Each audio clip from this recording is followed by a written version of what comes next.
जो automated note taking है ना, ये एक अच्छी एप्लीकेशन है। सैमसंग नोट्स एक है, अगर आप लोग उसमें वॉइस से बता दें तो वॉइस से टेक्स्ट में कन्वर्ट हो जाता है। इसके अलावा अगर आप लोग थ्रू पेन लिखते हैं तो उसके बाद वो कन्वर्ट हो जाता है इनटू टेक्स्ट।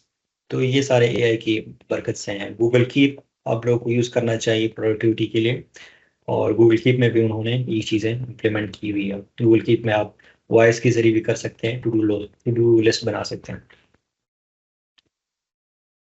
अच्छा, एक तो ईमेल मैनेजमेंट अगर आपने करनी है तो आपको एआई फिल्टर्स मिल जाते हैं वहाँ। आप जीमेल अगर आपने देखना है तो जीमेल में भी आप फिल्टर्स लगा सकते हैं, स्पेसिफिक रूल्स उसमें बना सकते हैं। लेकिन जो इंटरेस्टिंग एप्लीकेशन है इधर वो थंडरबर्ड है। यानी यहाँ यहाँ आप जो है ना बहुत ज़्यादा ऑटोमेशन कर सकते हैं ईमेल्स के बारे में।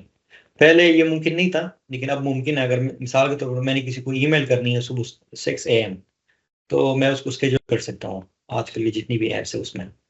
अगर मैंने किसी को किसी की ईमेल्स को स्पेसिफिकली जो कि न्यूज़लेटर है या कुछ और चीज़ें उसको फिल्टर करना है, तो वो मेरे लिए ऑटो कैटेगराइज कर सकता है। बाद में मेरा टाइम बच जाएगा। अगर मैंने न्यूज़लेटर देखने हैं तो वो तो कोई ऐसी चीज़ है जो कि अच्छा खासा फ्री टाइम में आप देख सके, राइट।